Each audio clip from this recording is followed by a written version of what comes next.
Hi, I'm Shauna Karish, and I'm here to answer some of the Ask Shauna questions that I've gotten recently, which is from my website, which is askshauna.com.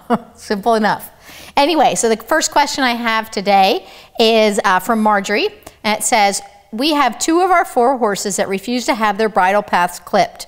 They act like a snake is after them and actually strike. 2 others could care less. I've tried using a vibrator to simulate the clippers and treats to no avail.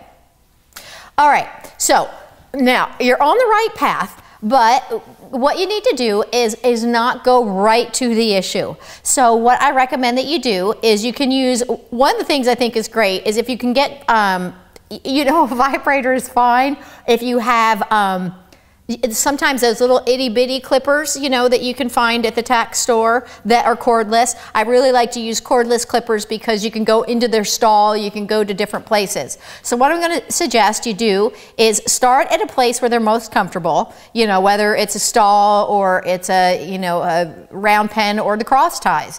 A lot of times I find that the stall has been the place I find the most success if I can get them to accept the clippers loose in their stall. So start where they're going to be the most comfortable, and then the next thing I do is also to try to help set them up for success. So make sure you know, maybe they've been ridden, they've been turned out, and they're not quite so fidgety. So maybe they're a little bit tired and a little bit calm and relaxed. Those are things you might that might help you to set them up for success. But then what I do when it's time to introduce them to the clippers, I don't go right to the bridle path. I find the bridle path or the ears. The ears seem to be a big hot spot for a lot of horses. They get their muzzles, their, you know, their feet, you know, everything's fine until you try and get to the ears. So one, I'd make sure that you can handle the ears without the clippers present. And if they're all good about that, that's good. That's one place you want to make sure that you can go, or their bridle paths. So just start by desensitizing your hand and moving it up their necks, clicking and reinforcing along the way until eventually you've worked your way up to their pole and up to their ears and bridle path. And that you can take your time. It takes a couple days, no big deal. So click when they're good. Remember to look for the things that you want to see more of, which is relaxation. So if you start to move up their neck and you see them getting like this, the point that you see them kind of go, okay, and just see their eyes soften, maybe their posture soften, their muscles soften, that's when you want to click and reinforce, and that tells them good job. Then the next thing you do, when you got where you can touch them all up there, the next thing is move to bringing the clippers into the picture.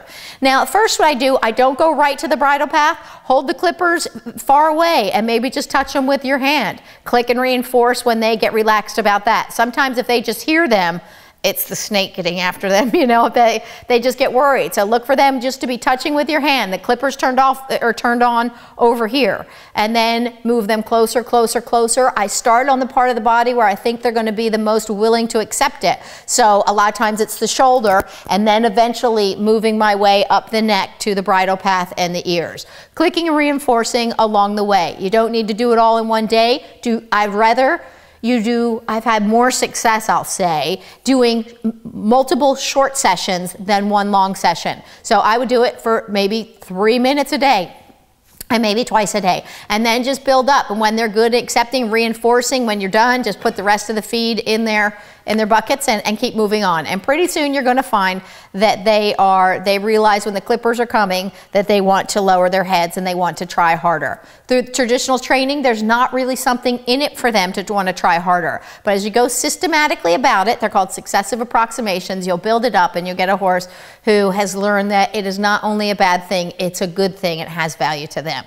So Marjorie, I hope that helps you or anybody else who has clipping issues. And if you have any more questions, please don't hesitate to ask Shauna at askshauna.com. All right, for now, I'm Shauna Karish. Remember, enjoy getting your horses on target.